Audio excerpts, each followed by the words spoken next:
Hello students, welcome to Panchajanya IAS. ನಾನು ನವೀನ್ ಕುಮಾರ್. ಇವತ್ತಿನ the Hindu ಪತ್ರಿಕೆ ವಿಶ್ಲೇಷಣೆಗೆ ನಿಮಗೆಲ್ಲರಿಗೂ ಸ್ವಾಗತ. ಮೊದಲನೇ ವಿಷಯ, the supreme court directed the election commission ensure transparency and publish full details of voter additions and deletions in Bihar's final electoral rolls after special summary revision. ಬಿಹಾರದಲ್ಲಿ ಈಗ ಪರಿಷ್ಕರಣೆ ಮಾಡಿದಾರಲ್ವಾ, ಅದಾದ ನಂತರ ಸಂಪೂರ್ಣವಾಗಿ ವಿವರಗಳನ್ನ ಪ್ರಕಟಣೆ ಮಾಡಿ ಯಾರ್ಯಾರು ಮತದಾರರು ಸೇರ್ಪಡೆ ಆಗಿದ್ದಾರೆ, ಯಾರ್ಯಾರು ಲೀಸ್ಟ್ ಇಂದ ಹೊರಗಡೆ ಹೋಗಿದ್ದಾರೆ, ಆ ಎಲ್ಲ ವಿವರಗಳನ್ನ ಸಾರ್ವಜನಿಕವಾಗಿ ಪ್ರಕಟಣೆ ಮಾಡಿ ಅಂತ ಸುಪ್ರೀಂ ಕೋರ್ಟ್ ಚುನಾವಣಾ ಆಯೋಗಕ್ಕೆ ಹೇಳ್ತಾ ಇದೆ. ಇದರಿಂದಾಗಿ ಸಾರ್ವಜನಿಕವಾಗಿ ಒಂದು ಪಾರದರ್ಶಕತೆ ಖಚಿತಪಡಿಸಿಕೊಳ್ಬೇಕು ಅನ್ನುವಂತ ಗುರಿಯನ್ನ ಹೊಂದಿದೆ. ಇನ್ನು special summary revision is an annual exercise by the Election Commission to update electoral rolls by adding new voters, correcting details, and deleting ineligible names to ensure accuracy before elections. ಈ ಪರಿಷ್ಕರಣೆ ಅಂತಂದ್ರೆ ಮತದಾರರ ಪಟ್ಟಿ ಇರುತ್ತೆ, ಅದನ್ನ ನವೀಕರಿಸಲಿಕ್ಕೋಸ್ಕರ ಚುನಾವಣಾ ಆಯೋಗ ಪ್ರತಿ ವರ್ಷ ವಾರ್ಷಿಕ ಪ್ರಕ್ರಿಯೆಗಳನ್ನು ನಡೆಸ್ತಾ ಹೋಗುತ್ತೆ.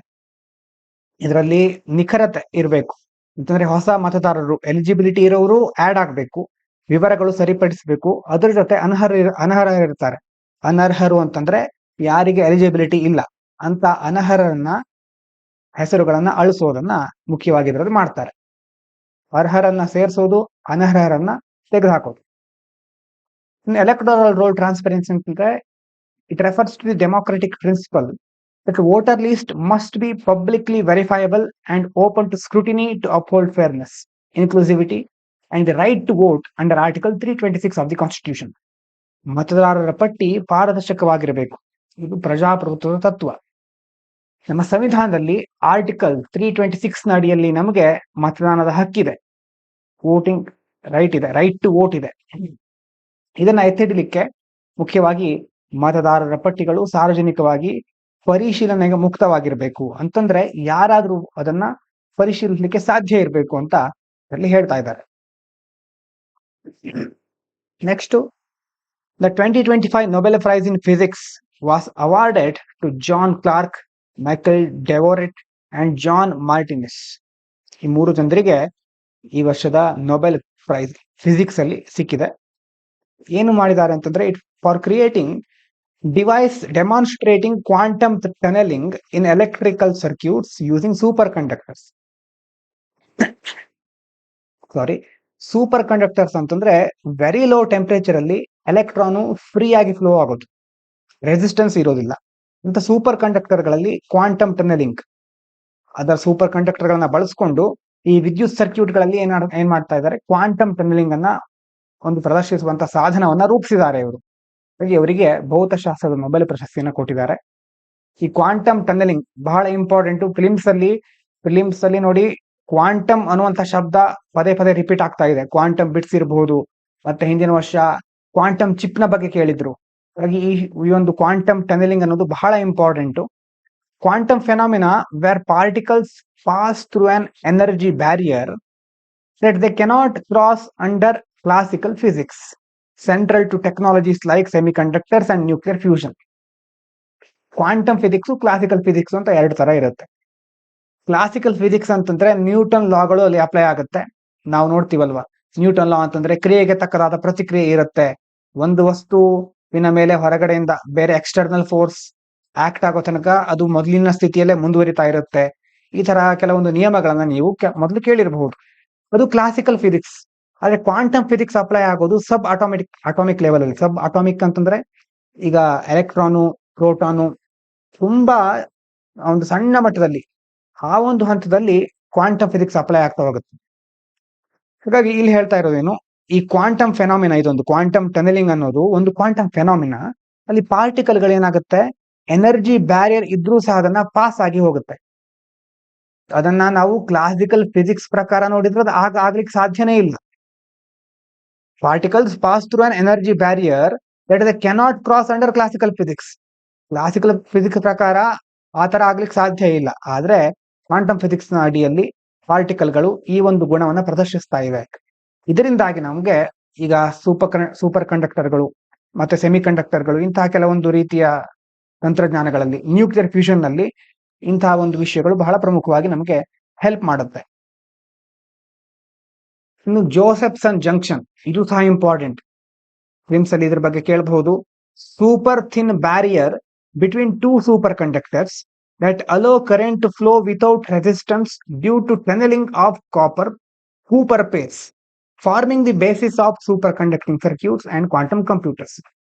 ಅಂದ್ರೆ ಎರಡು ಸೂಪರ್ ಕಂಡಕ್ಟರ್, ಒಂದು ಸೂಪರ್ ಕಂಡಕ್ಟರ್ ಇದೆ, ಈ ತರ ಒಂದು ಇಮ್ಯಾಜಿನೇಷನ್ ತೋರಿಸ್ತಾ ಇದೀನಿ ಅಷ್ಟೇ. ಇದೆರಡರ ನಡುವೆ ತುಂಬಾ ತೆಳುವಾದ ಒಂದು ತಡೆಗೋಡೆ ಇದೆ ಅಂತ ಇಟ್ಕೊಳ್ಳಿ. ಅದಕ್ಕೆ ಜೋಸೆಫ್ಸನ್ ಜಂಕ್ಷನ್ ಅಂತ ಕರೀತಾರೆ. ಅಂದ್ರೆ ಈ ಕೂಪರ್ ಪೇರ್ಸ್ ಅಂತ ಬರುತ್ತೆ ಇಲ್ಲಿ. ಮುಖ್ಯವಾಗಿ ಟನೆಲಿಂಗ್ ನಿಂದ, ಇಲ್ಲೊಂದು ಟನೆಲ್ ಇದೆ ಅಂತ ಇಟ್ಕೊಂಡ್ರೆ ಯಾವುದೇ ಪ್ರತಿರೋಧ ಇಲ್ಲದೆ ವಿದ್ಯುತ್ ಪ್ರವಾಹ ಒಂದರಿಂದ ಇನ್ನೊಂದಕ್ಕೆ ಪಾಸ್ ಆಗುತ್ತೆ, ಹರಿಯುತ್ತೆ. ಇದರಿಂದಾಗಿ ನಮಗೆ ಸೂಪರ್ ಕಂಡಕ್ಟಿಂಗ್ ಸರ್ಕ್ಯೂಟ್ಗಳು ಮತ್ತೆ ಕ್ವಾಂಟಮ್ ಕಂಪ್ಯೂಟರ್ಗಳಲ್ಲಿ ಈ ಒಂದು ತತ್ವದಿಂದ ಹೆಲ್ಪ್ ಆಗ್ತಾ ಹೋಗುತ್ತೆ. ಅದಕ್ಕೆಲ್ಲ ಈ ಜೋಸೆಫ್ಸನ್ ಜಂಕ್ಷನ್ ಅನ್ನೋದು ಬಹಳ ಪ್ರಮುಖವಾಗಿರುತ್ತೆ. ಇದಾದ ನಂತರ Israel marked the second anniversary of the October 7 Hamas attack, while indirect peace talks backed by the US were held in Egypt and the ongoing Gaza war through the ceasefire and hostage release plan.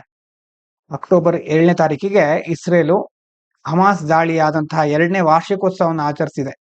ಅಂತಂದ್ರೆ ಅದನ್ನ ಆಚರಿಸೋದು ಅಂತಂದ್ರೆ ಸಂಭ್ರಮ ಆತರ ಅಲ್ಲ, ಅದನ್ನ ನೆನ್ಪು ಮಾಡ್ಕೊಂಡಿದೆ. ಅದೇ ಸಂದರ್ಭದಲ್ಲಿ ಈ ಕಡೆ ಗಾಜಾ ಯುದ್ಧವನ್ನ ಕೊನೆಗೊಳಿಸೋಕ್ಕೋಸ್ಕರ ಕದನ ವಿರಾಮ ಘೋಷಣೆ ಮಾಡೋದು, ಒತ್ತೆಯಾಳುಗಳನ್ನ ಬಿಡುಗಡೆ ಮಾಡೋದ್ರ ಬಗ್ಗೆ ಈಜಿಪ್ಟ್ ನಲ್ಲಿ US ಸಪೋರ್ಟ್ ಮಾಡ್ತಾ ಇದೆ. ಈ ಕಡೆ ಶಾಂತಿ ಮಾತುಕತೆಗಳು ನಡೀತಾ ಇದೆ. ಸೀಸ್ ಫೈರ್ ಪ್ಲಾನ್ ಅಂತಂದ್ರೆ temporary suspension hostilities proposed under international mediation. ಅಂತಾರಾಷ್ಟ್ರೀಯ ಮಟ್ಟದಲ್ಲಿ ಬೇರೆ ಬೇರೆ ದೇಶಗಳು ಮಧ್ಯಸ್ಥಿಕೆ ವಹಿಸ್ತಾ ಇವೆ. ಇದರಲ್ಲಿ ಮುಖ್ಯವಾಗಿ US ನೇತೃತ್ವವನ್ನು ವಹಿಸಿಕೊಂಡಿದೆ. ಹಾಗಾಗಿ ಇದರಲ್ಲಿ ಟೆಂಪರರಿ ಸಸ್ಪೆನ್ಷನ್ ಅಂತಂದ್ರೆ ಹೋಸ್ಟಾಲಿಟೀಸ್, ಬೇರೆ ಬೇರೆ ಒತ್ತೆಯಾಳುಗಳನ್ನ ಬಿಡುಗಡೆ ಮಾಡೋದು. ಹಾಗಾಗಿ ಅದನ್ನ ಮಾಡ್ಲಿಕ್ಕೆ ಹೊರಟಿದ್ದಾರೆ. ಈ ಕಡೆ ನಮ್ಗೆ ಹ್ಯುಮ್ಯಾನಿಟೇರಿಯನ್ ಏಡ್ ಸಹ ಬೇಕು ಅಲ್ವಾ. ಹ್ಯುಮ್ಯಾನಿಟೇರಿಯನ್ ಏಡು ಯಾರಿಗೆ, ಈ ಒತ್ತೆಯಾಳುಗಳಿಗೆ ಆಗ್ಬಹುದು, ಅಥವಾ ಅಲ್ಲಿ ತುಂಬಾ ದೊಡ್ಡ ಮಟ್ಟದ ಹ್ಯುಮ್ಯಾನಿಟೇರಿಯನ್ ಕ್ರೈಸಿಸ್ ಆಗ್ತಾ ಇದೆ. ಹೋಸ್ಟೇಜ್ ಎಕ್ಸ್ಚೇಂಜು ಮತ್ತೆ phased military withdrawal to restore stability, ಒತ್ತೆಯಾಳುಗಳನ್ನ ವಿನಿಮಯ ಮಾಡ್ಕೊಳ್ಳೋದು, ಮಾನವೀಯ ನೆರವು, ಮತ್ತೆ ಒಂದು ಹಂತವಾಗಿ ಮಿಲಿಟರಿನ ಹಿಂತೆಗೆದುಕೊಳ್ಳೋದು, ಇದೆಲ್ಲವನ್ನ ಸಹ ಈ ಒಂದು ಶಾಂತಿ ಪ್ರಕ್ರಿಯೆಯಲ್ಲಿ ಮಾಡುವ ಒಂದು ಬೇರೆ ಬೇರೆ ಮುನ್ಸೂಚನೆ ಕಾಣ್ತಾ ಇದೆ. A new study in Nature Ecology Evolution found that bats evolved through flight not by inventing new genes, but by reusing and reactivating existing ones like MEIS2 and TBX3, enabling the skin between fingers chiropatagium persist and form wings. ನೋಡಿ ಯಾವ್ಯಾವ ತರ ಪ್ರಾಣಿಗಳ evolution ಆಗಿರುತ್ತೆ ಅನ್ನೋದ್ರ ಬಗ್ಗೆ ಇಲ್ಲಿ ಹೇಳ್ತಿದ್ದಾರೆ. ಇಲ್ಲಿ ಮುಖ್ಯವಾಗಿ ಹೇಳಿರೋದು ಬಾವಲಿಗಳ ಬಗ್ಗೆ. ನೇಚರ್ ಇಕಾಲಜಿ ಮತ್ತೆ ಎವಲ್ಯೂಷನ್ ಅನ್ನುವಂತ ಒಂದು ಮ್ಯಾಗಝಿನ್ ನಲ್ಲಿ ಬಂದಿರುವಂತಹ ಆರ್ಟಿಕಲ್ ಅಥವಾ ಅಧ್ಯಯನ ಏನ್ ಹೇಳ್ತಾ ಇದೆ ಅಂತಂದ್ರೆ, ಈ ಬಾವಲಿಗಳು ಹಾರ್ತಾ ಇವೆ. ಆ ಹಾರೋದು ಅದಕ್ಕೆ ಕಾರಣ ಹೊಸ ಜೀನ್ಗಳಿಂದಲ್ಲ, ಮೊದಲಿರುವಂತ ಜೀನ್ಗಳನ್ನೇ ಮತ್ತೆ ಮರುಬಳಕೆ ಮಾಡ್ಕೊಂಡಿದ್ದಾವೆ. ಅವು ಅಂದ್ರೆ ರಿಆಕ್ಟಿವೇಟ್ ಮಾಡ್ಕೊಂಡಿದ್ದಾವೆ.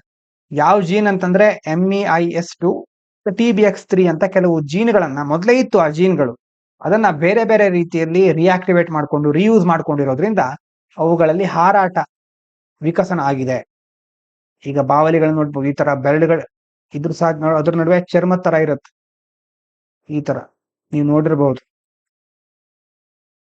ಅಂತಂದ್ರೆ ಆ ಚರ್ಮ, ಬೆರಳುಗಳ ನಡುವೆ ಚರ್ಮ ಉಳಿಲಿಕ್ಕೆ ಆ ಒಂದು ಜೀನು ಕಾರಣ ಆಗಿದೆ, ಮತ್ತೆ ರೆಕ್ಕೆಗಳನ್ನ ರೂಪಿಸ್ಲಿಕ್ಕೆ ಆ ಜೀನು ಅನುವು ಮಾಡಿಕೊಟ್ಟಿದೆ ಅಂತ ಅದು ಹೇಳ್ತಾ ಇದೆ. ಇನ್ನು ರೆಗ್ಯುಲೇಟರಿ ಎವಲ್ಯೂಷನ್ ಅಂತಂದ್ರೆ evolutionary change caused by altering when, where and how genes are expressed rather than changing the genes themselves, key driver of diversity among the species, sharing similarity in. ಜೀನ್ಗಳನ್ನ ಬದಲಾಯಿಸೋ ಬದಲು ಅದು ಬೇರೆ ಬೇರೆ ಕಡೆ ಹೇಗೆ ಎಕ್ಸ್ಪ್ರೆಸ್ ಆಗುತ್ತೆ, ಯಾವಾಗ, ಎಲ್ಲಿ ಮತ್ತೆ ಹೇಗೆ ಎಕ್ಸ್ಪ್ರೆಸ್ ಆಗುತ್ತೆ ಅನ್ನೋದನ್ನೇ ಬದಲಾಯಿಸ್ತಾರೆ. ಬದಲಾಯಿಸೋದು ಅಂತಂದ್ರೆ ಯಾರೋ ಬಂದು ಬದಲಾಯಿಸೋದಲ್ಲ, ಆ ಒಂದು ಬದಲಾವಣೆಗೆ ಒಡ್ಡಿಕೊಳ್ಳುತ್ತವೆ ತಮ್ಮನ್ನ. ಆ ಬದಲಾವಣೆ ಆಗೋದ್ರಿಂದ ವಿಕಸನ ಆಗ್ತಾ ಹೋಗುತ್ತೆ. ಇದರಿಂದಾಗಿ ಈ ನಿಯಂತ್ರಕ ವಿಕಸನ, ರೆಗ್ಯುಲೇಟರಿ ಎವಲ್ಯೂಷನ್ ಇಂದಾಗಿ ಒಂದೇ ರೀತಿಯ DNA ಇರುವಂತಹ ಎಷ್ಟೋ ಪ್ರಾಣಿಗಳ ಜಾತಿ ಇರುತ್ತೆ. ಅವುಗಳ ನಡುವೆ ಸಹ ವೈವಿಧ್ಯತೆ ಯಾಕಿದೆ ಅನ್ನೋದಕ್ಕೆ ಕಾರಣ ಈ regulatory evolution. Gene expression change ಆಗ್ತಾ ಇರುತ್ತೆ, ಹಾಗಾಗಿ ಅದರಿಂದಾಗಿ ವೈವಿಧ್ಯತೆ ಇದೆ ಅಂತ ಹೇಳ್ತಾ ಇದ್ದಾರೆ. ಮತ್ತೆ ಇವಲ್ಯೂಷನರಿ ಕೋಆಪ್ಷನ್ ಅಂತಂದ್ರೆ process where existing genes or cells gain new roles during evolution. ಇದಿಷ್ಟೊತ್ತು ನೋಡಿದ್ದೆ ನಾವು. ಮೊದಲೇ ಒಂದು ಜೀನ್ ಇರುತ್ತೆ ಎಕ್ಸಿಸ್ಟಿಂಗು ಅಥವಾ ಸೆಲ್ಗಳಿರುತ್ತೆ. ಆ ಜೀನೆ ಆ ಸೆಲ್ಲೆ ಹೊಸ ರೋಲ್ ಅನ್ನ ಪಡ್ಕೊಳ್ತಾ ಹೋಗುತ್ತೆ. ಎವಲ್ಯೂಷನ್ ಆಗ್ಬೇಕಾದ್ರೆ ಆ ಜೀನು ಬೇರೆ ಬೇರೆ ಕಾರ್ಯಗಳನ್ನ ಮಾಡುತ್ತೆ. In bats, fibroblast cells originally found near the shoulder were redeployed between digits to form wing membranes. ಅಂತಂದ್ರೆ ಈಗ ಬಾವಲಿಗಳ ಹತ್ರ, ಆ ಬಾವಲಿಗಳ ಭುಜದ ಹತ್ರ ಒಂದು ಫೈಬ್ರೋಬ್ಲಾಸ್ಟ್ ಕೋಶಗಳು ಅಂತ ಇತ್ತು. ಆ ಕೋಶಗಳೇ ಮತ್ತೆ ಈಗ ರೆಕ್ಕೆ ಪೊರೆಗಳನ್ನ ರೂಪಿಸ್ಲಿಕ್ಕೆ ಬೇಕಾಗಿರುವಂತಹ ಬೆರಳುಗಳ ನಡುವೆ ಅದು ಮತ್ತೆ ನಿಯೋಜನೆ ಆಗಿದೆ, ರೀಡಿಪ್ಲಾಯ್ ಆಗಿದೆ. ಮೊದಲೊಂದು ಜೀನ್ ಇತ್ತು ಆ ಭುಜದ ಹತ್ರ, ಅದು ಮತ್ತೆ ರೆಕ್ಕೆ ಆಗಲಿಕ್ಕೆ ಕಾರಣ ಮಾಡಿಕೊಟ್ಟಿದೆ ಅಂತ. ಹಾಗಾಗಿ ಎವಲ್ಯೂಷನರಿ ಆಪ್ಷನ್ ಅಂತಂದ್ರೆ ಎಕ್ಸಿಸ್ಟಿಂಗ್ ಜೀನ್ಸ್ಗಳು ಹೊಸ ಹೊಸ ರೋಲ್ ತೆಗೆದುಕೊಳ್ಳೋದು ಎವಲ್ಯೂಷನ್ ಆಗ್ಬೇಕಾದ್ರೆ. ಒಂದು ಆರ್ಟಿಕಲ್ ನೋಡೋಣ, a path to progress that is paved with gold. Article ಅಲ್ಲಿ ಏನ್ ಹೇಳ್ತಾ ಇದ್ದಾರೆ ಅಂತಂದ್ರೆ, India must now achieve self reliance, ಆತ್ಮನಿರ್ಭರತಾ ಇನ್ ಫಿನಾನ್ಸ್. ಫಿನಾನ್ಸ್ಗೆ ಸಂಬಂಧಪಟ್ಟ ಹಾಗೆ ನಾವು ಆತ್ಮನಿರ್ಭರತೆನ ಸಾಧಿಸಬೇಕು. Not just in defence, food or manufacturing. ಕೇವಲ ಡಿಫೆನ್ಸ್ ಅಲ್ಲಿ, ಫುಡ್, ಮ್ಯಾನುಫ್ಯಾಕ್ಚರಿಂಗ್ ಅಲ್ಲಿ ಆತ್ಮನಿರ್ಭರತೆ ಸಾಧಿಸಿದ್ರೆ ಸಾಕಾಗೋದಿಲ್ಲ. It suggest that India's own domestic gold wealth estimated at 25,000 tons or $2.4 trillion equals can be used to fund its own growth instead of depending on volatile foreign investment. ಅಂದ್ರೆ foreign investment ಬಹಳ ಮುಖ್ಯವಾಗಿ ಯಾವುದೇ ದೇಶಕ್ಕಾದ್ರೂ ಬೇಕಾಗುತ್ತೆ, ಆದ್ರೆ ಅದು ವೊಲೆಟೈಲ್ ಆಗಿರುತ್ತೆ. ಯಾವಾಗ ಅದು ಎಷ್ಟಿರುತ್ತೆ ಅಂತ ಹೇಳಲಿಕ್ಕೆ ಆಗೋದಿಲ್ಲ. ಹಾಗಾಗಿ ನಾವೇನ್ ಮಾಡ್ಬೇಕು, ನಮ್ಮದೇ ದೇಶದಲ್ಲಿನ ಗೋಲ್ಡ್ ವೆಲ್ತ್ ಅನ್ನ, ಗೋಲ್ಡಿನ ಒಂದು ಮೌಲ್ಯ ಎಷ್ಟಿದೆ, ಅರೌಂಡ್ 25,000 ಟನ್ ಇದೆ ನಮ್ಮ ದೇಶದಲ್ಲಿ. ಅದು $2.4 ಟ್ರಿಲಿಯನ್ ಆಗುತ್ತೆ. ಅದನ್ನ ನಾವು ನಮ್ಮ ಗ್ರೋತ್ಗೆ ಫಂಡಿಂಗ್ಗೋಸ್ಕರ ಯೂಸ್ ಮಾಡ್ಕೋಬೇಕು ಅಂತ ಇಲ್ಲಿ ಹೇಳ್ತಾ ಇದ್ದಾರೆ. ಡೀಟೇಲ್ ಆಗಿ ನೋಡೋದಾದ್ರೆ, ಆತ್ಮನಿರ್ಭರತಾ ಅಂತಂದ್ರೆ ಸೆಲ್ಫ್ ರಿಲಯನ್ಸ್, ಬೇರೆಯವ್ರ ಮೇಲೆ ಡಿಪೆಂಡ್ ಆಗದೆ ಇರೋದು. It's not just an economic policy, it is India civilisational value. The belief that strength should come from within. ಅಂತಂದ್ರೆ ಶಕ್ತಿ ನಮ್ಮೊಳಗೆ ಇದೆ, ಶಕ್ತಿನ ನಾವು ಸರಿಯಾಗಿ ಯೂಸ್ ಮಾಡ್ಕೊಳ್ಬೇಕು. ನಮ್ಮ ಆತ್ಮದ ಮೇಲೆ ನಿರ್ಭರರಾಗಿರ್ಬೇಕು ಅಂತಂದ್ರೆ ಸೆಲ್ಫ್ ರಿಲಯನ್ಸ್. ನಮ್ಮ ಮೇಲೆ ನಾವು ಅವಲಂಬಿಗಳಾಗಬೇಕು, ಸ್ವಾವಲಂಬಿಗಳಾಗಬೇಕು. Historically India has used this principle in crisis, turn crisis into opportunity. ಮೊದಲು ಸಹ ನಮ್ಮ ಈ ಒಂದು ಶಕ್ತಿ, ಆತ್ಮನಿರ್ಭರತೆ ಶಕ್ತಿ ಎಷ್ಟೋ ಸಮಸ್ಯೆಗಳನ್ನ ಅವಕಾಶಗಳನ್ನಾಗಿ ಬದಲಾಯಿಸಿಕೊಳ್ಳಿಕ್ಕೆ ಉಪಯೋಗ ಆಗಿದೆ. ನೋಡಿ, 1960 ಡಾಟ್ ಬಂದಿತ್ತು. ಆವಾಗ ನಾವು ಗ್ರೀನ್ ರೆವಲ್ಯೂಷನ್ ಮೂಲಕ ಫುಡ್ ಅಲ್ಲಿ ಸೆಲ್ಫ್ ಸಫಿಷಿಯನ್ಸಿ ಸಾಧಿಸಿದ್ದೇವೆ. 1990 ರಿಫಾರ್ಮ್ಸ್ ಮೂಲಕ ನಾವು ಟೆಕ್ ಅಲ್ಲಿ ಲೀಡರ್ಶಿಪ್ ರೋಲಿಗೆ ಹೋದ್ವಿ. IT ಮತ್ತೆ ಡಿಜಿಟಲ್ ರೆವಲ್ಯೂಷನ್ ಇಂದಾಗಿ ಟೆಕ್ ಲೀಡರ್ಶಿಪ್ ರೋಲಿಗೆ ನಾವು ಕಾಲಿಟ್ಟಿದ್ದೇವೆ. ಕೋವಿಡ್-19 ನಲ್ಲಿ ನಾವು ನಮ್ಮದೇ ಆದ ವ್ಯಾಕ್ಸಿನ್ ಗಳನ್ನ ತಯಾರಿಸೋದ್ರ ಮೂಲಕ ಹೆಲ್ತ್ ಅಲ್ಲಿ ಸೆಲ್ಫ್ ರಿಲಯನ್ಸ್ ಸಾಧಿಸಿದ್ದೇವೆ. ಈಗ ನಾವು ಡಿಫೆನ್ಸ್ ಅಲ್ಲಿ ಸಹ ಸೆಲ್ಫ್ ರಿಲಯನ್ಸ್ ಸಾಧಿಸಲಿಕ್ಕೆ ಮುಂದಾಗ್ತಾ ಇದ್ದೇವೆ. ಹಾಗಾಗಿ ನೆಕ್ಸ್ಟ್ ಸ್ಟೆಪ್ ಇವ್ರ ಪ್ರಕಾರ ಫಿನಾನ್ಷಿಯಲ್ ಸೆಲ್ಫ್ ರಿಲಯನ್ಸ್ ಅಂತಂದ್ರೆ ನಮ್ಮದೇ ಆದ ವೆಲ್ತ್ ಅನ್ನ ಯೂಸ್ ಮಾಡಿಕೊಂಡು ಗ್ರೋತ್ ಅನ್ನ ಸಾಧಿಸೋದು.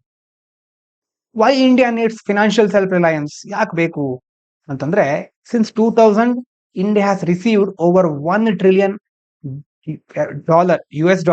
FDI, ಫಾರಿನ್ ಡೈರೆಕ್ಟ್ ಇನ್ವೆಸ್ಟ್ಮೆಂಟ್ ಇದೆಯಲ್ವಾ, 2000 ಇಸ್ವಿಯಿಂದ ನಮಗ್ ಬಂದಿರೋದು ಸುಮಾರು $1 ಟ್ರಿಲಿಯನ್. ಆದ್ರೆ global investment flows fell 11% in 2024. ಅಂದ್ರೆ ಗ್ಲೋಬಲ್ ಇನ್ವೆಸ್ಟ್ಮೆಂಟ್ ನಮ್ಗೆ ಬರ್ತಾ ಇರೋದು 2024ರಲ್ಲಿ 11% ಇಳಿಕೆ ಆಗಿದೆ. ಮತ್ತೆ ಪ್ರಾಜೆಕ್ಟ್ ಫಿನಾನ್ಸ್ ಡೀಲ್ಸ್ ಗಳೆಲ್ಲ 27%ಗೆ ಡ್ರಾಪ್ ಆಗಿದೆ. ಅದ್ರ ಜೊತೆ ಫಾರಿನ್ ಪೋರ್ಟ್ಫೋಲಿಯೋ ಇನ್ವೆಸ್ಟ್ಮೆಂಟ್ ಇರುತ್ತೆ, FPI ಅಂತ, ಅದು ಸಹ ವಾಲೆಟೈಲ್ ಅಲ್ವಾ, easily affected by global interest rate or crisis. ಬೇರೆ ಬೇರೆ ದೇಶದಲ್ಲಿ ಏನಾಗ್ತಾ ಇದೆ, ಇಂಟ್ರೆಸ್ಟ್ ರೇಟ್ ಯಾವ ತರ ಇದೆ ಅನ್ನೋದ್ರ ಮೇಲೆ ಇದು ಡಿಪೆಂಡ್ ಆಗಿರೋದ್ರಿಂದ ಅದು ವಾಲೆಟೈಲ್, ಫಿಕ್ಸ್ ಆಗಿರೋದಿಲ್ಲ, ಚೇಂಜ್ ಆಗ್ತಾ ಇರುತ್ತೆ. Hence relying too much on external capital is risky. ಹೊರಗಡೆಯಿಂದ ಬರುವಂತಹ ಬಂಡವಾಳದ ಮೇಲೆ ಜಾಸ್ತಿ ಅವಲಂಬಿತರಾಗುವುದು ಬಹಳ ರಿಸ್ಕಿ, ಅದೊಂದು ಅಪಾಯಕಾರಿ ಆದಂತಹ ಒಂದು ಪ್ರಕ್ರಿಯೆ. ಜಾಸ್ತಿ ನಾವು ಡಿಪೆಂಡ್ ಆಗ್ಲಿಕ್ಕೆ ಆಗೋದಿಲ್ಲ. ಇಂಡಿಯಾ ಮಸ್ಟ್ ನಾವು mobilise domestic capital, especially it's house hold gold. ಹಾಗಾಗಿ ನಾವು ನಮ್ಮದೇ ಆದಂತಹ ಡೊಮೆಸ್ಟಿಕ್ ಕ್ಯಾಪಿಟಲ್ ಅನ್ನ, ದೇಶೀಯ ಬಂಡವಾಳವನ್ನ ಮೊಬಿಲೈಸ್ ಮಾಡಬೇಕು, ಅದನ್ನ ಕ್ರೋಢೀಕರಿಸಬೇಕು. ಅದರಲ್ಲೂ ಹೌಸ್ ಹೋಲ್ಡ್ ಗೋಲ್ಡ್, ನಮ್ಮ ದೇಶದಲ್ಲಿರುವಂತಹ ಮನೆಗಳಲ್ಲಿರುವಂತಹ ಚಿನ್ನವನ್ನ ಸರಿಯಾಗಿ ಉಪಯೋಗಿಸ್ಕೊಳ್ಬೇಕು. ಇನ್ನು ಗೋಲ್ಡ್ ಪ್ಯಾರಾಡಾಕ್ಸ್ ಅಂತ ಒಂದು ಕೊಟ್ಟಿದ್ದಾರೆ ನೋಡಿ. ಟೋಟಲ್ ಹೌಸ್ ಹೋಲ್ಡ್ ಗೋಲ್ಡ್ ಎಷ್ಟಿದೆ, ಅರೌಂಡ್ 25,000 ಟನ್ ಇದೆ ಅಂತಂದ್ರೆ $2.4 trillion. Share of GDP 55% of financial year 26 GDP larger then all bank credit. ಎಲ್ಲಾ ಬ್ಯಾಂಕ್ ಕ್ರೆಡಿಟ್ಗಿಂತ ಇದರ ಒಂದು ಶೇರ್ ಆಫ್ GDP ಜಾಸ್ತಿ ಇದೆ. ಇಂಪೋರ್ಟ್ ನೋಡಿ, 87% of gold demand met through import. ಅಂದ್ರೆ 87% ಗೋಲ್ಡ್ ಡಿಮಾಂಡು ಆ ಒಂದು ಮೆಟ್ ಆಗೋದು ಅಂತಂದ್ರೆ ಅದನ್ನ ನಾವು ಪೂರೈಸ್ಲಿಕ್ಕೆ ಆಗೋದು ಇಂಪೋರ್ಟ್ ಗಳಿಂದ. ಟ್ರೇಡ್ ಇಂಪ್ಯಾಕ್ಟ್ ಇದರಿಂದ ನೋಡಿ, gold imports once formed 1/3 of trade deficit. 2010ರಿಂದ 13ನೇ ಇಸ್ವಿ ಅವಧಿಯಲ್ಲಿ ನಾವು ಗೋಲ್ಡ್ ಇಂಪೋರ್ಟ್ ಮಾಡ್ಕೊಂಡಿರೋದ್ರಿಂದಾನೇ ಟ್ರೇಡ್ ಡೆಫಿಸಿಟ್ ನಲ್ಲಿ ಅದರ ಒಂದು ಭಾಗ 1.1/3 ಅಷ್ಟಾಗಿತ್ತು. So Indians own vast gold wealth ಅಲ್ವಾ, ಭಾರತದವರ ಹತ್ರ ತುಂಬಾ ಚಿನ್ನ ಇದೆ. ಯಟ್ ಕೀಪ್ ಇಂಪೋರ್ಟಿಂಗ್ ಮೋರ್, ಆದ್ರೂ ಇಂಪೋರ್ಟ್ ಮಾಡ್ಕೊಳ್ಳೋದು ಬಿಡೋದಿಲ್ಲ. So this drains foreign exchange. ಹಾಗಾಗಿ ಇದರಿಂದ ಫಾರಿನ್ ಎಕ್ಸ್ಚೇಂಜ್ ಅಲ್ಲಿ ನಮಗೆ ಲಾಸ್ ಆಗ್ತಾ ಇದೆ ಅಥವಾ ಡೆಫಿಸಿಟ್ ಉಂಟಾಗ್ತಾ ಇದೆ. ಸೊಲ್ಯೂಷನ್ ಏನು? Bring idle gold into the formal economy. ಎಲ್ಲ ಚಿನ್ನ ತಂದು ಮನೇಲಿ ಇಟ್ಕೊಳ್ಳೋಕ್ಕಿಂತ ಅಲ್ಲಿ ಸುಮ್ಮನೆ ಇರುತ್ತೆ, ಅದನ್ನ ಐಡಲ್ ಅಂತಂದ್ರೆ ಸುಮ್ಮನೆ ಯಾವ್ದಕ್ಕೂ ಯೂಸ್ ಆಗದೆ ಇರೋದು, ಯಾವ್ದಾದ್ರು ಪ್ರದರ್ಶನಕ್ಕೆ ಇಡೋ ಬದಲು ಮನೆ ಬ್ಯಾಂಕ್ ನಲ್ಲಿ ಲಾಕರ್ ಎಲ್ಲ ಇಟ್ಟಿರ್ತಾರಲ್ವಾ, ಆ ತರ ಆ ಫಾರ್ಮಲ್ ಎಕಾನಮಿಗೆ ಅದನ್ನ ತರಬೇಕು. Instead of keeping it under the pillow. Under the pillow ಅಂತಂದ್ರೆ ತಲೆ ದಿಮ್ಮಿನ ಕೆಳಗಡೆ ಯಾರಿಗೂ ಕಾಣಿಸದೇ ಇರೋ ರೀತಿ ಇಟ್ಕೊಳ್ಳೋದು ಅನ್ನುವಂತ ಅರ್ಥ. ಆದ್ರೆ ಇಲ್ಲೇನು, ಅದನ್ನ ನಾವು ಒಳಗಡೆ ಇಟ್ಕೊಳ್ಳೋ ಬದಲು ಫಾರ್ಮಲ್ ಎಕಾನಮಿಗೆ ತೆಗೆದುಕೊಂಡು ಬನ್ನಿ, ಅದನ್ನ ಬೇರೆ ಬೇರೆ ರೀತಿ ಹೂಡಿಕೆ ಮಾಡಿ ಅದರಿಂದ ಅಂತ ಹೇಳ್ತಾ ಇದ್ದಾರೆ. ಹಾಗಾದ್ರೆ ಹೇಗೆ? How gold can fund India's growth. Gold ಇಂದ ಗ್ರೋತ್ಗೆ ಹೇಗೆ ನಾವು ಕಾಲಿಡಬಹುದು? Article proposes revamped gold monetisation scheme, one that people can actually trust and use easily. ಇವ್ರೇನ್ ಹೇಳ್ತಿದ್ದಾರೆ, ಒಂದು ಗೋಲ್ಡ್ ಮೊನೆಟೈಸೇಷನ್ ಸ್ಕೀಮ್ ಅನ್ನ ರಿವ್ಯಾಂಪ್ ಮಾಡಬೇಕು ಅಂತ ಹೇಳ್ತಾ ಇದ್ದಾರೆ. ಈ ಸ್ಟೆಪ್ ಇವ್ರು ಹೇಳೋದು, ಇನ್ಫ್ರಾಸ್ಟ್ರಕ್ಚರ್ ಮೊದಲನೇದು, build more assaying and hallmarking centres for accurate purity testing. First gold ನಲ್ಲಿ ಮೊದಲನೇದಾಗಿ ಖರೀದಿ ಮಾಡಬೇಕಾದ್ರೆ ಉಂಟಾಗುವ ಒಂದು ಗೊಂದಲ ಇರಬಹುದು, ಭಯ ಏನಂತಂದ್ರೆ ಪ್ಯೂರ್ ಗೋಲ್ಡ್ ಇದು ಆಕ್ಚುಲಿ ಅಥವಾ ಡೂಪ್ಲಿಕೇಟಾ ಅಂತ ಎಷ್ಟೋ ಸಂದೇಹ ಇರುತ್ತೆ. ಅದಕ್ಕೋಸ್ಕರ ಹಾಲ್ ಮಾರ್ಕಿಂಗ್ ಸೆಂಟರ್ ಗಳನ್ನ ಜಾಸ್ತಿ ಬಿಲ್ಡ್ ಮಾಡೋದು. Presently even after doubling BIS certified centres, much gold remains unbranded or impure, blocking recycling. ಈಗ ಎಷ್ಟೋ ಕಡೆ ಈ BIS ಅವರದ್ದು ಅಂತಂದ್ರೆ ಸರ್ಟಿಫೈಡ್ ಸೆಂಟರ್ ಗಳಿದೆ ಈ ಹಾಲ್ ಮಾರ್ಕಿಂಗ್ ಸರ್ವಿಸ್ ಗಳದ್ದು, ಆದ್ರೂ ಎಷ್ಟೋ ಗೋಲ್ಡ್ಗಳು ಅನ್ಬ್ರ್ಯಾಂಡ್ ಆಗಿದೆ ಅಂತಂದ್ರೆ ಇಂಪ್ಯೂರ್ ಆಗಿರಬಹುದು. ಎಷ್ಟೋ ರೀಸೈಕಲ್ ಮಾಡುವಾಗ ಅಥವಾ ಗೋಲ್ಡ್ ಅನ್ನ ಮತ್ತೆ ನಾವು ಯೂಸ್ ಮಾಡಬೇಕಾದ್ರೆ ತೊಂದರೆ ಆಗುತ್ತೆ ಇದರಿಂದ. ಲಾಜಿಸ್ಟಿಕ್ಸ್ ಗೆ ಸಂಬಂಧಪಟ್ಟ ಹಾಗೆ ಬ್ಯಾಂಕ್ಸ್ ಹ್ಯಾಂಡಲ್ ಮನಿ ಫ್ಲೋಸ್ ಅಲ್ವಾ, ಮನಿ ಫ್ಲೋ ಅನ್ನ ಹ್ಯಾಂಡಲ್ ಮಾಡೋದು banks. Collection centre securely manage and verify the gold. Bank money flow handle ಮಾಡಿದ್ರೆ ಈ ಗೋಲ್ಡ್ ಕಲೆಕ್ಷನ್ ಸೆಂಟರ್ ಗಳಂತ ಮಾಡಿ ಅದ್ರ ಮೂಲಕ ಗೋಲ್ಡ್ ವೆರಿಫಿಕೇಶನ್ ಮತ್ತೆ ಮ್ಯಾನೇಜ್ಮೆಂಟ್ ಅನ್ನ ಮಾಡಬೇಕು ಸೆಕ್ಯೂರ್ ಆಗಿ ಅಂತ ಹೇಳ್ತಿದ್ದಾರೆ. ಇನ್ನು ಡಿಜಿಟಲೈಸೇಷನ್ ಅಲ್ಲಿ households can track their metal balance. Metal balance ಅಂತಂದ್ರೆ ಎಷ್ಟು, ಯಾವ ತರ, ಈಗ ನಮ್ಮ ಹತ್ರ ಎಷ್ಟಿದೆ, ಬ್ಯಾಂಕ್ ಅಕೌಂಟ್ ತರಾನೇ ಗೋಲ್ಡ್ ಬ್ಯಾಲೆನ್ಸ್ ಎಷ್ಟಿದೆ ಅನ್ನೋದನ್ನ ಟ್ರ್ಯಾಕ್ ಮಾಡ್ಲಿಕ್ಕೆ ವ್ಯವಸ್ಥೆ ರೂಪಿಸೋದು. Use mobile apps for transparency and ease. Mobile apps ಅನ್ನ ಯೂಸ್ ಮಾಡ್ಕೋಬಹುದು, ಈಗೆಲ್ಲ ತುಂಬಾ ಬೇರೆ ಬೇರೆ ಟೆಕ್ನಾಲಜಿಗಳೆಲ್ಲ ಬಂದಿದೆ, ಅದರಿಂದ ಟ್ರಾನ್ಸ್ಪರೆಂಟ್ ಆಗಿ ಬಹಳ ಸುಲಭವಾಗಿ ಟ್ರ್ಯಾಕ್ ಮಾಡಬಹುದು. Trust building, remove GST and custom scrutiny on deposit. ಇವ್ರ ಪ್ರಕಾರ ಡೆಪಾಸಿಟ್ ಗಳ ಮೇಲೆ ಇರುವಂತಹ GST ಕಸ್ಟಮ್ ಸ್ಕ್ರೂಟಿನಿಯನ್ನ, ಬೇರೆ ಬೇರೆ ಕಸ್ಟಮ್ ಗಳನ್ನ ತೆಗಿಬೇಕು. Offer no question asked environment ಅಲ್ವಾ. ನೋ ಕ್ವಶನ್ ಆಸ್ಕ್ಡ್ ಅಂತಂದ್ರೆ ಒಂದ್ ಕಡೆ ನೀವು ಗೋಲ್ಡ್ ಅನ್ನ ಡೆಪಾಸಿಟ್ ಮಾಡ್ತಿದ್ದೀರಿ ಅಥವಾ ಅದಕ್ಕೆ ಸಂಬಂಧಪಟ್ಟಂತಹ ಯಾವುದೇ ಕೆಲಸವನ್ನ ಮಾಡ್ತಿದ್ದೀರಿ ಅಂತಂದ್ರೆ ನಿಮ್ಗೆ ಯಾರೇ ಬಂದು ಪ್ರಶ್ನೆ ಮಾಡಬಾರ್ದು. ಯಾರೋ ಬಂದು ಏನೇನೋ ಕೇಳ್ತಾರೆ ಅಂತ ಒಂದು ಭಯದಿಂದ ಜನರು ಹಿಂದ್ ಸರಿತಾರೆ, ಅದಾಗಬಾರ್ದು. Ensure direct transparent returns to depositors. ಹಾಗಾಗಿ ಡೆಪಾಸಿಟರ್ ಗಳಿಗೆ ಅವ್ರು ಒಂದು ವೇಳೆ ವಾಪಸ್ ಪಡಿಬೇಕು ಅಂತ ಇದ್ರೆ ಆ ಸಂದರ್ಭದಲ್ಲಿ ಡೈರೆಕ್ಟ್ ಆಗಿ ಟ್ರಾನ್ಸ್ಪರೆಂಟ್ ಆಗಿ ರಿಟರ್ನ್ ಆಗ್ಬೇಕು ಅವರಿಗೆ.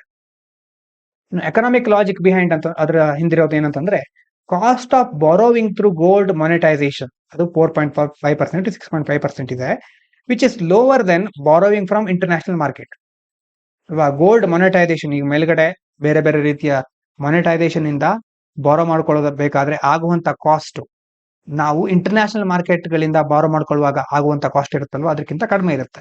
ಅಂದ್ರೆ ನಮ್ಮ ದೇಶದಲ್ಲಿ ನಾವು ಬಾರೋ ಮಾಡ್ಕೊಂಡ್ರೆ ಈಸಿ, ಕಡಿಮೆ ಖರ್ಚು. ಬೇರೆ ದೇಶಗಳಿಂದ ಇಂಟರ್ನ್ಯಾಷನಲ್ ಮಾರ್ಕೆಟ್ ಇಂದ ಬಾರೋ ಮಾಡ್ಕೊಂಡ್ರೆ ಖರ್ಚು ಜಾಸ್ತಿ. Even mobilising a fraction of household gold can, ನೋಡಿ ಫ್ರಾಕ್ಷನ್ ಆಗಿ ಹೌಸ್ ಹೋಲ್ಡ್ ಗೋಲ್ಡ್ ಅನ್ನು ನಾವು ಮೊಬಿಲೈಸ್ ಮಾಡಿದ್ರೆ ಇಂಪೋರ್ಟ್ ಕಟ್ ಆಗುತ್ತೆ ಅಂತಂದ್ರೆ ನಾವು ಆಮದು ಮಾಡ್ಕೊಳ್ಳೋದು ಕಡಿಮೆ ಆಗುತ್ತೆ, ಕರೆಂಟ್ ಅಕೌಂಟ್ ಡೆಫಿಸಿಟ್ ರೆಡ್ಯೂಸ್ ಆಗುತ್ತೆ. Create a huge pool of domestic capital for infrastructure, manufacturing ಮತ್ತೆ ಇನೋವೇಷನ್. ಈಗ ನಮ್ಗೆ ನಮ್ಮದೇ ಆದಂತಹ ಒಂದು ಬಂಡವಾಳ ಇದೆ ಅಂತಂದ್ರೆ ನಾವು ಅದನ್ನ ಇನ್ಫ್ರಾಸ್ಟ್ರಕ್ಚರ್ಗೆ, ಮ್ಯಾನುಫ್ಯಾಕ್ಚರಿಂಗ್, ಇನೋವೇಷನ್ಗೆಲ್ಲ ಯೂಸ್ ಮಾಡಬಹುದು. ಇನ್ನು ಬ್ರಾಡರ್ ಮೀನಿಂಗ್ ನೋಡೋದಾದ್ರೆ ಸಿವಿಲೈಸೇಷನ್ ಚಾಯ್ಸ್ ಆಥರ್ ಪ್ರಕಾರ using gold for growth is not only an economic step, it's symbol of trust in India's own strength. ನಮ್ಮ ದೇಶದ ಶಕ್ತಿಯಲ್ಲೇ ನಾವು ನಂಬಿಕೆ ಇಟ್ಟಿದ್ದೇವೆ ಅನ್ನೋದರ ಪ್ರತೀಕ ಇದು ಅಂತ ಹೇಳ್ತಿದ್ದಾರೆ ಇವರು. Just as India achieved food security, green revolution ಇಂದ ಮಾಡಿದ್ದೇವೆ, ಟೆಕ್ ಲೀಡರ್ಶಿಪ್ IT ರೆವಲ್ಯೂಷನ್ ಇಂದ ಮಾಡಿರೋ ಹಾಗೆ, ನಾವು it must be aim for financial revolution through self sustenance. ಆತ್ಮನಿರ್ಭರತೆ ಯಾವುದರಿಂದ? ವಾಣಿಜ್ಯ, ವ್ಯವಹಾರ, ಹಣಕಾಸಿನ ಕ್ಷೇತ್ರದಲ್ಲಿ ಕ್ರಾಂತಿ ಮಾಡೋದ್ರಿಂದ ಈ ಕ್ಷೇತ್ರದಲ್ಲೂ ನಾವು ಆತ್ಮನಿರ್ಭರತೆಯನ್ನು ಸಾಧಿಸಬೇಕು ಅಂತ ಹೇಳ್ತಾ ಇದ್ದಾರೆ. ಗೋಲ್ ನೋಡಿ, ಭಾರತ್ ಕ್ಯಾನ್ ಫಂಡ್ ಭಾರತ್, ನಮಗೆ ನಾವೇ ಫಂಡ್ ಕೊಟ್ಕೊಳ್ತೇವೆ. Harnessing internal wealth, innovation and confidence, defining growth on our own terms. ಹಾಗಾಗಿ ನಮ್ಮ ಗ್ರೋತ್ ಅನ್ನ ನಾವೇ ಡಿಫೈನ್ ಮಾಡ್ಕೊಳ್ತೇವೆ ಇದರಿಂದ. ಲಾಸ್ಟ್ ಅಲ್ಲಿ India's future growth should be funded by its own people, not by foreign capital. ಮುಂದಿನ ದಿನಗಳಲ್ಲಿ ನಮ್ಮ ದೇಶ ಬೆಳಿಬೇಕು ಅಂತಂದ್ರೆ ಅದು ನಮ್ಮ ದೇಶದ ಜನರಿಂದಾನೇ ಬೆಳೆಯುತ್ತೆ. ಅದಕ್ಕೆ ನಮ್ಮ ದೇಶದ ಜನರು ಸಹಕರಿಸಬೇಕು, ಫಾರಿನ್ ಕ್ಯಾಪಿಟಲ್ ಮೇಲೆ ಡಿಪೆಂಡ್ ಆಗಬಾರದು. Gold, long symbol of security in Indian homes, can now become pillar of national development. ಹಾಗಾಗಿ ಎಷ್ಟೋ ವರ್ಷಗಳಿಂದ ಭಾರತೀಯರ ಮನೆಯಲ್ಲಿ ಇರುವಂತಹ ಗೋಲ್ಡ್, ಸಿಂಬಲ್ ಆಫ್ ಸೆಕ್ಯೂರಿಟಿ ಆಗಿರುವಂತಹ ಗೋಲ್ಡ್ ಈಗ ದೇಶದ ಅಭಿವೃದ್ಧಿಗೆ ಒಂದು ಆಧಾರ ಸ್ತಂಭವಾಗಿ ನಾವು ಮುಂದೆ ಯೂಸ್ ಮಾಡ್ಕೋಬಹುದು ಅದನ್ನ ಅಂತ ಇದರಲ್ಲಿ ಹೇಳ್ತಿದ್ದಾರೆ. ಆತ್ಮನಿರ್ಭರತಾ 2.0 ಅಂತಂದ್ರೆ financial self Reliance, Bharat can fund Bharat. ಇಷ್ಟು ಇದರ ಸಾರಾಂಶ. MCQ ನೋಡಿ, with reference to 2025 Nobel Prize in Physics, consider the following statement. The awarded research demonstrated quantum tunneling using superconducting electrical circuits. The underlying device, known as Josephson junction, enables current flow without resistance through tunneling of Cooper pairs. Phenomena of quantum tunneling contradicts the principle of quantum mechanics. ಇದು ಬಹಳ important ಆದ question. ನನ್ನ ಪ್ರಕಾರ, ನಾ ಅಂದ್ಕೊಂಡಿರೋ ಪ್ರಕಾರ ಇದ್ರ ಮೇಲೆ ಒಂದಲ್ಲ ಒಂದು ಕ್ವಶನ್ ಬಂದೇ ಬರುತ್ತೆ ಮುಂದಿನ ಫಿಲಿಮ್ಸ್ ಅಲ್ಲಿ. ಸೈನ್ಸ್ ಅಂಡ್ ಟೆಕ್ನಾಲಜಿಯಲ್ಲಿ ಈಗ ಎಮರ್ಜಿಂಗ್ ಟೆಕ್ನಾಲಜಿ ನೊಬೆಲ್ ಪ್ರೈಸ್ ಗಳ ಬಗ್ಗೆ ಸಹ ಮೊದಲೊಂದು ಸಾರಿ ಕೇಳಿದ್ರು. ಹಾಗಾಗಿ ಬಹಳ ಸರಿಯಾಗಿ ನೋಟ್ ಇಟ್ಕೊಳ್ಬೇಕು. ಇದರಲ್ಲಿ ಯಾವ್ಯಾವ್ದು ಕರೆಕ್ಟ್? 1 and 2 only. ಮೂರನೇದು ಯಾಕೆ ಇನ್ಕರೆಕ್ಟ್? ಅದು ಇದು ಕಾಂಟ್ರಾಡಿಕ್ಟ್ಸ್ ದಿ ಪ್ರಿನ್ಸಿಪಲ್ ಅಂತ ಹೇಳ್ತಾ ಇದೆ. ಕಾಂಟ್ರಾಡಿಕ್ಟ್ ಅಂತಂದ್ರೆ ಅದಕ್ಕೆ ವಿರೋಧ ಆಗಿರೋದು. ಹಾಗಾಗಿ ಇಟ್ ಇಸ್ ನಾಟ್ ಕಾಂಟ್ರಾಡಿಕ್ಟರಿ. ಹಾಗಾಗಿ ಮೂರನೇದು ಇನ್ಕರೆಕ್ಟ್. ಇನ್ನು with reference to the evolution of flight in bats, consider the following statements. Genes like MEIS2 and TBX3 were newly evolved to enable wing formation. The chiropatagium in bats result from persistence of skin between digits through reactivation of existing genes. The evolution of bat wings exemplifies both regulatory evolution and evolutionary co-option. ಯಾವ್ಯಾವ್ದು correct ಇದರಲ್ಲಿ? 2 and 3. ಒಂದೇದು ಯಾಕೆ incorrect? Var newly evolved ಅಂತ ಹೇಳಿದ್ದಾರೆ ಅಲ್ವಾ? Newly evolved ಅದು bats evolved flight by reusing existing genes ಅಲ್ವಾ? Not inventing new ones, ಹೊಸದಾಗಿರೋದಲ್ಲ, ಅದು ಎಕ್ಸಿಸ್ಟಿಂಗ್ ಜೀನ್ಸ್. ಅದು showing both regulatory evolution and evolutionary co-option. ಅದು ಎರಡು ಸಹ ಇಲ್ಲಿ ಸಾಧ್ಯ ಆಗಿದೆ ಅಂತ ನಮ್ಗೆ ಇದರಿಂದ ಗೊತ್ತಾಗುತ್ತೆ. ಇನ್ನು despite the drill sergeant's orders, vocabulary ಇದು. Despite the drill sergeant's order to muster the troops. Drill sergeant ಅಂದ್ರೆ ಮಿಲಿಟರಿ ಅಧಿಕಾರಿ. ಅವ್ರು ಆರ್ಡರ್ ಮಾಡಿದ್ರು ಏನಂತಂದ್ರೆ ಮಸ್ಟರ್ ದ ಟ್ರೂಪ್ಸ್. ಮಸ್ಟರ್ ಅಂತಂದ್ರೆ ಒಟ್ಟುಗೂಡಿಸೋದು, ಎಲ್ಲರನ್ನ ಬೇರೆ ಬೇರೆ ಸೈನಿಕರನ್ನ ಒಟ್ಟುಗೂಡಿಸ್ಲಿಕ್ಕೆ ಆರ್ಡರ್ ಮಾಡಿದ್ರು. The recalcitrant soldiers to try to obfuscate their true numbers to hide the paucity of attendance. Recalcitrant ಅಂತಂದ್ರೆ ನೋಡಿ, ಹಠಮಾರಿ ಅಥವಾ ಸ್ಟಬರ್ನ್, ಅನ್ಕೋಆಪರೇಟಿವ್. ಕೆಲವರು ಅವ್ರು ಆರ್ಡರ್ ಮಾಡಿದ್ರು ಸಹ ಬರ್ತಾ ಇರ್ಲಿಲ್ಲ. Try to obfuscate the true number. Obfuscate ಅಂತಂದ್ರೆ ಗೊಂದಲಗೊಳಿಸೋದು, ಕನ್ಫ್ಯೂಸ್ ಮಾಡೋದು. ನಿಜವಾಗ್ಲೂ ಎಷ್ಟು ನಂಬರ್ ಅಲ್ಲಿ ಇದ್ದಾರೆ, ಎಷ್ಟು ಜನ ಇದ್ದಾರೆ ಸೋಲ್ಜರ್ಸ್ ಅಂತ ಕನ್ಫ್ಯೂಸ್ ಮಾಡ್ಲಿಕ್ಕೆ. ಮತ್ತೆ ಅದ್ರ ಜೊತೆ to hide the paucity of attendance. Paucity ಅಂತಂದ್ರೆ ಕೊರತೆ, ಲ್ಯಾಕ್. ತುಂಬಾ ಜನ ಬರ್ಲಿಲ್ಲ, ಅದನ್ನ ಹೈಡ್ ಮಾಡ್ಲಿಕ್ಕೆ ಏನ್ ಮಾಡ್ತಾ ಇದ್ದಾರೆ? ಗೊಂದಲಗೊಳಿಸ್ತಾ ಇದ್ದಾರೆ. ಆರ್ಡರ್ ಮಾಡಿದವರಿಗೆ ಸ್ವಲ್ಪ ಆಬ್ಫಸ್ಕೇಟ್ ಮಾಡ್ತಾ ಇದ್ದಾರೆ. Their commanding officer notorious sycophant. Commanding officer ನೋಡಿ, ಸೈಕೋಫಾಂಟ್ ಅಂತಂದ್ರೆ ಹೊಗಳುವವರು, ಫ್ಲಾಟರರ್, ಟೋಡಿ ಅಂತ ಸಹ ಕರೀತೇವೆ. ಆ ಕಮಾಂಡಿಂಗ್ ಆಫೀಸರ್ ಏನ್ ಮಾಡ್ತಾರೆ? Simply reported the numbers his superiors wanted to hear. ಹೊಗಳುವವರು ಅಂತಂದ್ರೆ ಇರೋದನ್ನ ಸ್ವಲ್ಪ ಎಕ್ಸಾಜರೇಟ್ ಮಾಡೋರು. ಸುಪೀರಿಯರ್ಸ್ ಗಳಿಗೆ ಯಾವ ನಂಬರ್ ಬೇಕಾಗಿತ್ತೋ ಅದನ್ನೇ ಹೇಳ್ತಾರೆ. ಅಂತಂದ್ರೆ ಆಕ್ಚುಯಲ್ ಆಗಿ ಎಷ್ಟು ಜನ ಇದ್ದಾರೆ ಅಂತ ಹೇಳೋ ಬದಲು ಸುಳ್ಳು ಹೇಳ್ತಾರೆ ಅಂತ. ಇವಿಷ್ಟು ಇವತ್ತಿನ ಮುಖ್ಯವಾದ ವಿಚಾರಗಳು. ಎಲ್ರಿಗೂ ಧನ್ಯವಾದಗಳು. ಇದು ಪಾಂಚಜನ್ಯ IAS.